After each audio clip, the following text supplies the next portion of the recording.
ఆ పరమశివుని అనుగ్రహం కోసం జరుపుకునే ముఖ్యమైన పండుగ మహాశివరాత్రి. హాయ్ ఫ్రెండ్స్, అందరికీ నమస్కారం. Welcome to Sukriti's home. ప్రతి సంవత్సరం కూడా మాఘమాసంలో కృష్ణపక్షంలో వచ్చే చతుర్దశి రోజున మహాశివరాత్రిని జరుపుకుంటాము. పంచాక్షరిలోని శివ అనే 2 అక్షరాలు మరీ గొప్పవి. శివ అంటే మంగళమని అర్థం. పరమ మంగళమైనది శివస్వరూపం. ఆ పరమశివుని అనుగ్రహం పొందటానికి మనం జరుపుకునే ముఖ్యమైన పండుగ మహాశివరాత్రి. అయితే ఈ మాఘమాసంలో మహాశివరాత్రి ఏ రోజున వచ్చింది, ఆ రోజున ఎటువంటి నియమాలు పాటించాలి, పూజ ఏ విధంగా చేసుకోవాలి అనే విషయాల గురించి ఈరోజు వీడియోలో తెలుపబోతున్నాను. ఆ రోజు యొక్క ప్రత్యేకతను కూడా తెలుసుకుందాము. మాఘమాసంలో కృష్ణపక్షంలో చతుర్దశి తిథిలో లింగోద్భవం జరిగింది. అందుకే ప్రతి సంవత్సరం కూడా లింగోద్భవం సమయంలో ఎప్పుడైతే చతుర్దశి తిథి ఉంటుందో ఆ రోజును మనం శివరాత్రిగా జరుపుకుంటాము. శివయ్య బోలాశంకరుడు. కాసిన్ని మంచినీళ్ళు అభిషేకం చేసినా ఎంతో పొంగిపోయి వరాలిచ్చేస్తాడు. కానీ చాలామంది అభిషేకం ఇంట్లో చేయడానికి చాలా భయపడుతూ ఉంటారు. అటువంటి వారు గుడిలో కూడా చేయించవచ్చు. శివరాత్రి రోజున ముఖ్యంగా చేయవలసినవి అభిషేకము, ఉపవాసము, బిల్వార్చన, నామస్మరణ, జాగరణ. మనం ఈ 5 చేయగలిగితే తప్పకుండా ఆ శివయ్య అనుగ్రహం పొందగలము. ఒకవేళ మనం ఇవన్నీ చేయాలని సంకల్పం తీసుకున్నట్లయితే ముందు రోజే అంటే త్రయోదశి రోజునే, హే మహదేవ, నేను చతుర్దశి రోజున జాగారం చేస్తాను. నా భక్తి సామర్థ్యాన్ని బట్టి దాన తపన హోమాన్ని చేయగలను. నేను రేపు నిరాహారిగా ఉంటాను. 2వ రోజు మాత్రమే తింటాను. ఆనంద మోక్షాలను అనుగ్రహించు శివ అని సంకల్పం చేసుకోవాలి. అంటే మీరు ఏ విధంగా అయితే శివయ్యకు అభిషేకం చేయించాలి అనుకున్నారో, అలాగే ఉపవాసము, జాగరణ, బిల్వార్చన ఇవన్నీ ఎలా చేయాలి అనుకున్నారో అనేది ముందు రోజే ఒక సంకల్పంతో ఆ శివయ్యకు మనస్ఫూర్తిగా చెప్పాలి. త్రయోదశి రోజున సాయంకాలం నుండే ఉపవాసం ప్రారంభించాలి. త్రయోదశి రోజున సాయంకాలం మాత్రం పాలు పండ్లు తీసుకొని ఉపవాసం చేయవచ్చు, లేదా ఏదైనా టిఫిన్ చేయవచ్చు. సాత్విక ఆహారం తీసుకోవాలి. భోజనం చేయకుండా ఉండాలి. ఆ తర్వాత శివరాత్రి రోజున తెల్లవారుజామున నిద్రలేచి చక్కగా తలస్నానం చేసి ఇంటి గుమ్మం ముందు చక్కగా ముగ్గులు పెట్టుకోవాలి. అలాగే గడపలకి చక్కగా పసుపు బుదించి కుంకుమ అలంకరించుకోవాలి. మామిడి తోరణాలు కట్టాలి. అలాగే ఒక పీఠం ఏర్పాటు చేసుకొని పూజ చేసుకోవచ్చు, లేదా నిత్య పూజ చేసుకోవచ్చు. నిత్య పూజలోనే మనం శివయ్యకు విశేషంగా పూజ చేసుకోవచ్చు, లేదా పీఠం ఏర్పాటు చేసుకుని ప్రత్యేకంగా పూజ చేసుకోవచ్చు. పీఠం ఏర్పాటు చేసుకుంటే మనం ఆ రోజంతా కూడా శివనామస్మరణతో శివయ్య మీద ధ్యాస పెట్టి ఉండాలి. కాబట్టి పీఠం ఉంటే మనం ఇంట్లో ఎటు తిరుగుతున్నా సరే పీఠం కనిపిస్తూ ఉంటుంది. ఆ విధంగా మన మనసులో ఎటువంటి ఆలోచన లేకుండా శివనామస్మరణ చేస్తూ ఉంటాము. అభిషేకం చేయాలి అనుకుంటే కూడా నిత్య పూజలోనే ఒక చిన్న శివలింగం తెచ్చుకొని పూజలో పెట్టుకొని అభిషేకం చేయవచ్చు. లేదా మీరు యథావిధిగా నిత్య పూజ చేసుకొని ఆ తర్వాత ఇంట్లో ద్రవ్యాలను రెడీ చేసుకొని, అంటే పంచామృతాలు, అలాగే ఇంకేమైనా జ్యూసులు కానీ అన్నీ రెడీ చేసుకొని తీసుకువెళ్ళి గుడిలో కూడా అభిషేకం చేయించవచ్చు. గుడిలో అభిషేకం టికెట్ తీసుకుంటే మన పేరు మీద అభిషేకం జరుగుతుంది. కానీ మన చేత్తో ద్రవ్యాలను తయారు చేసి తీసుకుని వెళ్తే చాలా తృప్తిగా ఉంటుంది. మనమే అభిషేకం చేసినంత తృప్తిగా ఉంటుంది. ఆ రోజంతా కూడా ఉపవాసం చేస్తూ ఉండాలి. ఎటువంటి ఆహారం తీసుకోకూడదు. ఒకవేళ తీసుకున్నా సరే ఆ శివయ్య దగ్గర నైవేద్యాన్ని ప్రసాదంగా తీసుకోవాలి తప్ప ఇంకా ఎటువంటి ఆహార పదార్థాలు తీసుకోకూడదు. అలాగే కొంతమంది నైవేద్యాన్ని ప్రసాదంగా స్వీకరించవచ్చు కదా అనేసి దాన్నే ఎక్కువగా తింటూ ఉంటారు. మనం ప్రసాదాన్ని ఎంతైతే స్వీకరించాలో అంత మాత్రమే స్వీకరించాలి. కడుపు నిండా ప్రసాదం తినకూడదు. లింగోద్భవం జరిగింది చతుర్దశి రోజున అర్ధరాత్రి. అందుకే మనం రాత్రంతా కూడా జాగరణ చేయాలి. రాత్రంతా జాగరణ చేయాలి కదా అని మధ్యాహ్నం పడుకోకూడదు. శివరాత్రి రోజున ఉదయాన్నే లేచి పూజ చేసుకొని ఆ రోజంతా కూడా ఉపవాసం ఉండి మరుసటి రోజు ఉదయాన్నే పూజ చేసుకొని ఆ తర్వాత ఉపవాసం విడవాలి.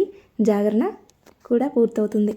కొంతమంది వారి ఆరోగ్య దృష్ట్యా రాత్రంతా జాగరణ చేయలేని వారు రాత్రి 12 గంటల వరకు జాగరణ చేస్తూ ఉంటారు. మనం నిత్య పూజ ఎలా చేసుకుంటామో అదేవిధంగా దీపారాధన చేసి ధూపం చూపించాలి. దీపారాధన చేసేటప్పుడైనా ధూపం చూపించేటప్పుడైనా మొదటగా ఆ విఘ్నేశ్వరుని తలుచుకుని తర్వాత సకల దేవతామూర్తిని తలుచుకుని చూపించాలి. ఆ తర్వాత శివయ్యకు విశేషంగా పూజ చేసుకోవాలి. శివయ్యకు రుద్రాక్ష దీపారాధన అంటే మహాప్రీతికరము.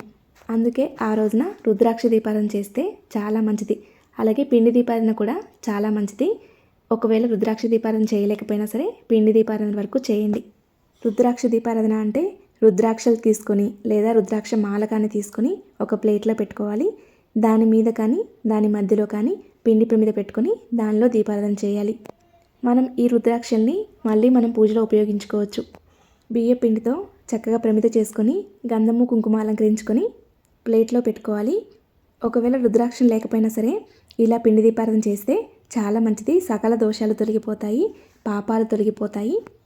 అలాగే ఉపవాసము జాగరణ చేయాలి అని సంకల్పం తీసుకున్న వాళ్ళకి శివరాత్రి రోజున కొన్ని ముఖ్యమైన నియమాలు ఉంటాయి. ఆ రోజున అస్సలు చీపిరి తగలకూడదు, అలాగే మంచం తగలకూడదు, దువ్వెనతో తల దువ్వుకోకూడదు, నేల మీదనే కూర్చోవాలి లేదా చాప మీద కూర్చోవచ్చు. మధ్యాహ్నం నిద్రపోకూడదు. ఆ రోజంతా కూడా ఎవరితోనూ గొడవలు పడటము, మనసు ప్రశాంతత పోగొట్టుకోవడము చేయకూడదు. మనసు ప్రశాంతంగా ఉంచుకొని ఆ శివయ్య మీద లగ్నం చేసుకొని ఉంచుకోవాలి. శివనామ స్మరణ చేస్తూ ఉండాలి. టీవీలో కూడా ఎటువంటి కార్యక్రమాలు కానీ సీరియల్స్ కానీ చూడకూడదు. కేవలం దేవుడికి సంబంధించిన మాత్రమే వినాలి, చూడాలి. ఒకరి మీద చాడీలు చెప్పటము, ఒకరి గురించి మాట్లాడటము లాంటివి అస్సలు చేయకూడదు. అలాగే ఎవరైతే ఉపవాసము జాగరణ చేయాలి అని సంకల్పం తీసుకుంటారో వారు కూడా ఉపవాసం జాగరణ చేయాలి అని చెప్పేసి ఇబ్బంది పెట్టకూడదు.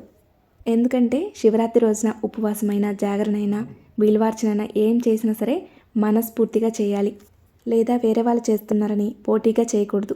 అలాగే ఆ రోజున ఉదయం సాయంకాలం తప్పకుండా దీపారాధన చేయాలి. ఉదయం అభిషేకం చేయించలేకపోతే సాయంకాలం కూడా అభిషేకం చేయించవచ్చు. ఇంట్లో అయినా సరే ఉదయం అభిషేకం చేయలేకపోతే ఉదయం నార్మల్గా పూజ చేసుకుని సాయంకాలం అయినా సరే అభిషేకం చేయవచ్చు. అలాగే ఆ రోజున తప్పకుండా గుడికి వెళ్ళి ఆ శివయ్య దర్శనం చేసుకోవాలి. ఆ రోజున రాత్రి సమయంలో కూడా జాగరణ చేస్తూ శివనామస్మరణ చేస్తూ ఉండాలి. టీవీలో కూడా ఎటువంటి కార్యక్రమాలు చూడకూడదు. ఒకవేళ నిద్రపోకపోయినా సరే కొద్దిసేపు నడుము వాల్చాలి అనుకుంటే నేల మీద చాప వేసుకొని పడుకోవాలి తప్ప మంచం మీద పడుకోకూడదు. అలాగే శివరాత్రి రోజున శ్వేతాక్షింతలతో శివయ్యను పూజిస్తే చాలా మంచిది. అలాగే బిల్వపత్రాలతో కూడా పూజిస్తే చాలా మంచిది. శ్వేతాక్షింతలు ఎలా తయారు చేసుకోవాలంటే విరగకుండా ఉండే బియ్యాన్ని తీసుకొని దానిలో విభూదిని కొంచెం ఆవు నెయ్యి వేసుకొని కలుపుకోవాలి. సువాసన భరితంగా ఉండాలి అంటే కొంచెం కర్పూరం కూడా వేసుకొని కలుపుకోవచ్చు. ఈ అక్షింతలతో ఒక్క శివరాత్రి రోజే కాకుండా మాస శివరాత్రి రోజుల్లో కూడా అలాగే సోమవారం రోజుల్లో కూడా శివయ్యకు పూజ చేస్తే చాలా మంచిది. ఈ అక్షింతల్ని ఒకసారి కలిపెట్టుకొని ప్రతి సోమవారం కూడా ఉపయోగించుకోవచ్చు. బిల్వపత్రాలు ఉన్నట్లయితే ఈ శ్వేత అక్షింతలతో పాటు బిల్వపత్రాలతో కూడా పూజ చేసుకుంటే చాలా మంచిది. అలాగే ఈ మధ్య ఇత్తడి వెండి వాటిలో కూడా బిల్వపత్రాలు వస్తున్నాయి. అలా కూడా తెచ్చుకొని ప్రతి వారం పూజ చేసుకోవచ్చు. కొద్దిగా అక్షింతలు సమర్పిస్తూ బిల్వాష్టకము, శివాష్టకము, శివయ్య అష్టోత్తర శతనామావళి అవన్నీ కూడా చదువుకోవచ్చు. ఒకవేళ ఏమీ చదవలేకపోయినా సరే ఓం నమ శివాయ అనే పంచాక్షరి మంత్రాన్ని జపిస్తూ పూజ చేసుకోవచ్చు. ఆ రోజంతా కూడా ఆ మంత్రాన్ని జపిస్తూ ఉండాలి. ఈ మాఘమాసంలో మహాశివరాత్రి ఎప్పుడు వచ్చిందంటే ఫిబ్రవరి 26 బుధవారం రోజున వచ్చింది. అయితే ఈ మాఘమాసంలో చతుర్దశి తిథి మాత్రం ఫిబ్రవరి 26 బుధవారం రోజున ఉదయం 11 గంటల నుండి ఫిబ్రవరి 27 గురువారం రోజున ఉదయం 9 గంటల వరకు ఉంది. మనం ప్రతి పండుగని సూర్యోదయ సమయంలో ఎప్పుడైతే తిథి ఉంటుందో ఆ రోజున జరుపుకుంటాము. కానీ శివరాత్రిని లింగోద్భవ సమయంలో అంటే అర్ధరాత్రి ఎప్పుడైతే తిథి ఉంటుందో ఆ రోజున జరుపుకోవాలి. ఫిబ్రవరి 26 బుధవారం రోజున రాత్రి మొత్తం కూడా చతుర్దశి తిథి ఉంటుంది కాబట్టి మనం శివరాత్రిని ఫిబ్రవరి 26 బుధవారం రోజున జరుపుకోవాలి. శివయ్యకు శంకుపూలంటే కూడా ఎంతో ప్రీతికరము, పారిజాత పుష్పాలంటే కూడా ఎంతో ప్రీతికరము. మీ వీలును బట్టి మీకు ఏవి అందుబాటులో ఉంటే వాటన్నిటితో శివయ్యను పూజించండి. అలాగే చాలామందికి అభిషేకం అంటే మగవారు మాత్రమే చేయాలా అనే సందేహం ఉంటుంది. ఆడవారు కూడా చేయవచ్చు. అలాగే శివలింగం లేకపోతే శివపార్వతుల విగ్రహం ఉన్నా సరే అభిషేకం చేయవచ్చు. ఒకవేళ మీ దగ్గర శివలింగం లేదు, శివపార్వతుల విగ్రహం లేదు అనుకుంటే ఒక బిల్వపత్రాన్ని తీసుకొని చక్కగా ఒక ప్లేట్లో పెట్టుకొని శివుడిగా భావించి అభిషేకం చేయండి. ఆ అభిషేకం చేసిన ద్రవ్యాన్ని తీర్థంగా స్వీకరించండి. అలా అభిషేక ద్రవ్యాన్ని మనం తీర్థంగా స్వీకరిస్తే మన శరీరంలో ఎటువంటి అనారోగ్య సమస్య ఉన్నా దూరం అవుతుంది. శివయ్యకు సంబంధించినవి అన్నీ చదువుకున్న తర్వాత తప్పకుండా ధూపం వేయాలి. ధూపం వేసి నైవేద్యం సమర్పించాలి. నైవేద్యంగా పాలు బెల్లం కానీ లేదా పండ్లు కానీ సమర్పించవచ్చు. అలాగే కొబ్బరికాయ కొట్టాలి, కర్పూర నీరాజనం సమర్పించాలి. ఇలా ఇంట్లో పూజ చేసుకొని ఆ తర్వాత దైవ దర్శనం చేసుకొని రావాలి. ఆ తర్వాత ఇంట్లో ఆ రోజంతా కూడా శివనామ స్మరణ చేస్తూ ఉండాలి. ఆ రోజున అస్సలు చెప్పులు కూడా ముట్టుకోకూడదు. ఒకవేళ బయటకు వెళ్ళాలన్నా సరే చెప్పులు లేకుండానే వెళ్ళాలి. అలాగే శివరాత్రి రోజున గోపూజ చేస్తే కూడా చాలా మంచిది. గోపూజకి విశేషమైన ఫలితం లభిస్తుంది. మీరు పూజ అంటూ ఏమీ చేయలేకపోయినా సరే ఆవుకి ఏమైనా తినిపించండి, తోటకూర బెల్లం కానీ లేదా ఏదైనా దానాగా తీసుకువెళ్ళి తినిపించండి. అలాగే మనం దీపారాధన చేసిన పిండి ప్రమిదలు కూడా ఆవుకు తినిపించాలి. అలాగే ఆ రోజున చాలామందికి మైల వదులుతుంది. కొంతమంది ఏటి సూతకంని శివరాత్రితో ముగుస్తారు. శివరాత్రి రోజున నదీ స్నానం చేసి ఆ రోజున ఏటి సూతకం ముగుస్తారు. ఆ రోజున దాన ధర్మాలకు కూడా విశేషమైన ఫలితాలు లభిస్తాయి. పేదలకు ఏదైనా దానం చేస్తే కూడా చాలా మంచిది. ఈ విధంగా శివరాత్రి రోజున పూజ చేసుకొని శివయ్య అనుగ్రహం పొందండి. సకల పాపాలు తొలగిపోతాయి, మోక్షం సిద్ధిస్తుంది. తెలుసుకున్నారు కదండి, ఈ మాఘమాసంలో శివరాత్రి ఎప్పుడు వచ్చింది, పూజ ఏ విధంగా చేసుకోవాలి, పాటించవలసిన నియమాలు ఏమిటి అన్నిటి గురించి, పీఠం ఏ విధంగా పెట్టుకోవాలి, పీఠం పెట్టుకుని పూజ ఏ విధంగా చేసుకోవాలి అనేది ఆల్రెడీ వీడియో షేర్ చేశాను. లింక్ కింద డిస్క్రిప్షన్లో ఇస్తాను. ఇంట్రెస్ట్ ఉంటే ఒకసారి చెక్ చేయండి. ఈ వీడియో మీలో కొంతమందికైనా ఉపయోగపడుతుంది అనుకుంటున్నాను. అలాగే మీలో కొంతమందికైనా నచ్చింది అనుకుంటున్నాను. ఈ వీడియో కానీ మీకు నచ్చినట్లయితే లైక్ చేయండి. మీ స్నేహితులకి బంధువులకి షేర్ చేయండి. మరిన్ని వీడియోస్ కోసం మన ఛానల్ సబ్స్క్రైబ్ చేసుకోండి. ధన్యవాదములు.